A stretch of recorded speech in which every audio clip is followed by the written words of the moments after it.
Hello everyone, देखिए अब next topic करते हैं हम de Broglie hypothesis.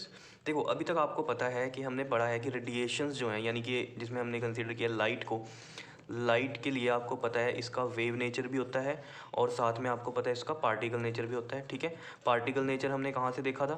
Photo electric effect से, और वेव नेचर हमने इंटरफेरेंस, पोलराइजेशन, डिफ्रैक्शन, उन सब पैटर्न से देखा था। ठीक है, इसी तरीके से डी ब्रोगली ने मैटर के लिए बताया।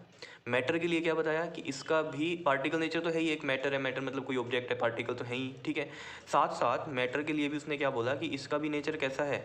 वेव नेचर है। क्लियर, मतलब इस मैटर के साथ भी एक वेव एसोसिएट करती है। ठीक है, तो मैटर का वेव भी हो गया, और पार्टिकल तो हमें पता ही है कि मैटर या कोई ऑब्जेक्ट है तो पार्टिकल्स तो हैं ही उसमें। साथ में ये भी पता चल गया हमें कि इसमें क्या है, वेव भी है। तो ये चीज़ किसने बताई? डी ब्रोगली ने।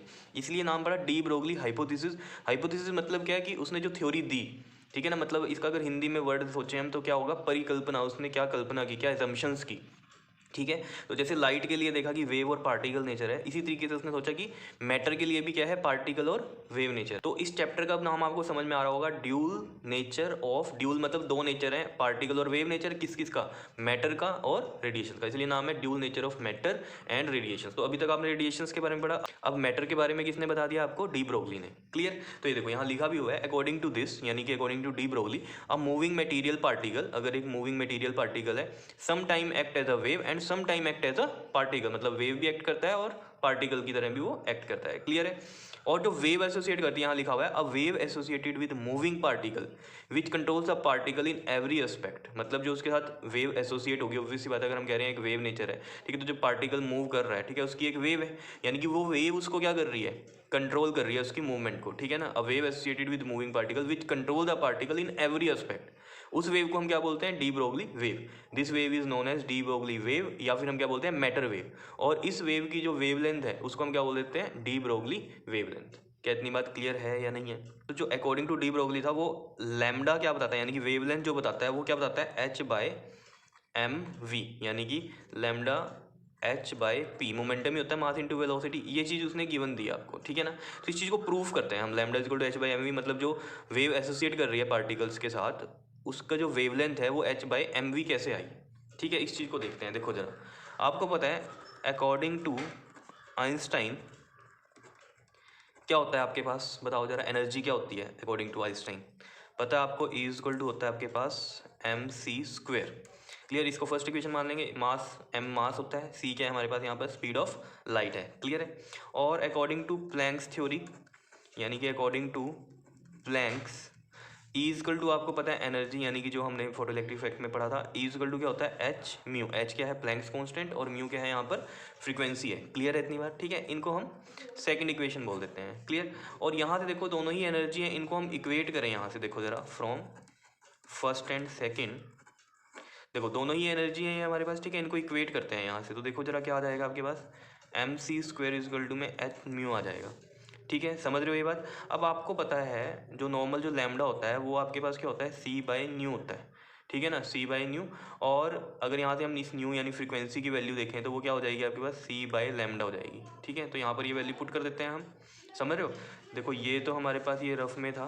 ठीक है, ये चीज़ आप यहाँ पर लिख सकते हो कि ऐसा क्यों है। ठीक है ना, तो nu is equal to c by lambda होता है, तो यहाँ पर हम देखो वैल्यू पुट कर देते हैं इस न्यू की, क्या आ जाएगी? सी बाई लैम्डा, और यहाँ से ये एम सी स्क्वेयर।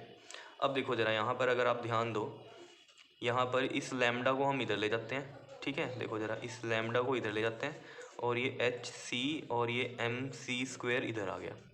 अब इसमें देखो एक सी से ये वाला सी कैंसिल हो जाएगा, तो लैम्डा की वैल्यू कितनी आ गई? H by m c. अब ये सी तो यहाँ स्पीड ऑफ लाइट है, लेकिन अगर जो आपका जो मूविंग पार्टिकल या जो मूविंग बॉडी है उसकी वेलोसिटी कितनी हो, किसी वेलोसिटी v से मूव कर रहा है वो, तब क्या होगा? तो यहाँ लिख देते हैं हम, फॉर अ बॉडी या पार्टिकल मूविंग विद वेलोसिटी।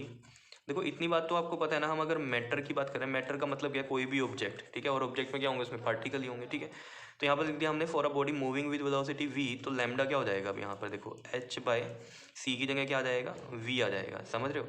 तो ये आपके पास डी ब्रोगली वेवलेंथ है, that is h by, h मतलब प्लैंक्स कांस्टेंट अपॉन में मास इंटू वेलोसिटी, और मास इंटू वेलोसिटी को हम क्या लिख देते हैं? मोमेंटम। पता है आपको, तो उसको हम p से लिखते हैं, तो ये भी आप बोल सकते हो डी ब्रोगली वेवलेंथ के लिए h बाय पी, और पी का मतलब क्या है यहाँ पर आपको पता है, एम वी क्या होता है, मास इंटू वेलोसिटी मोमेंटम के इक्वल होता है, तो वो वैल्यू हमने यहाँ पर पुट की। ठीक है, तो ये आपके पास डी ब्रोगली वेवलेंथ थी जो हमने प्रूव भी कर दी। क्लियर।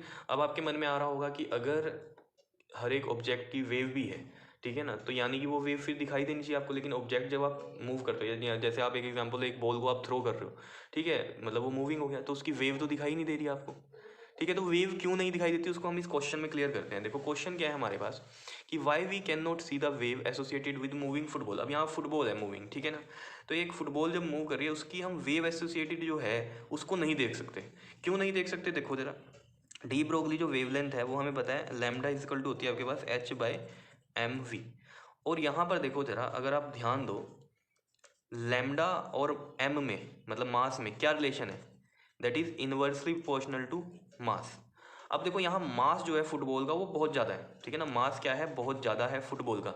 अब मैं ज़्यादा क्यों बोल रहा हूँ, देखो इन चीज़ों को हम कंपेयर किससे करते हैं, जैसे इलेक्ट्रॉन हो गया, ठीक है, प्रोटॉन हो गया, जैसे इलेक्ट्रॉन है उसका मास जो होता है, इलेक्ट्रॉन का मास वो कितना होता है, 9.11 इंटू 10⁻⁻31 kg।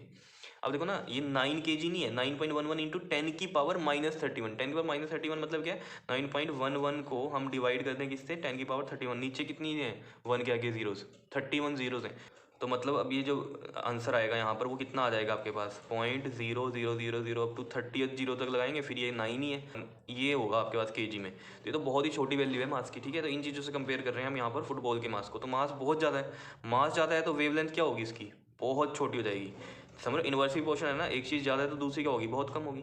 तो यहाँ मास ज़्यादा तो वेवलेंथ क्या है, कम है, और वेवलेंथ की जो वैल्यू है वो क्या है, बहुत कम है, यानी कि वेवलेंथ बहुत छोटी है, इसकी वजह से वो हमें दिखाई नहीं देती। ठीक है, तो यही चीज़ यहाँ पर लिख रखी है हमने, as the mass of the football is much larger, बहुत ज़्यादा है, therefore its wavelength is very small and which can not be seen, और इसकी वजह से हम उसको नहीं देख, क्योंकि वेवलेंथ क्या है, बहुत ही छोटी है।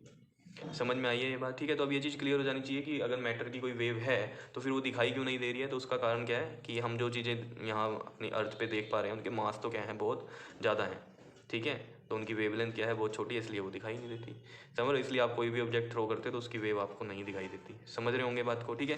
तो ये था डी ब्रोगली हाइपोथेसिस, क्लियर। इसके बाद हम करेंगे D Broglie wavelength of an electron, ठीक है, इलेक्ट्रॉन की क्या वेवलेंथ है, क्लियर, तो उसको हम डिस्कस करेंगे, तब तक ये नोट कर लो अच्छे से। ओके जी, थैंक यू।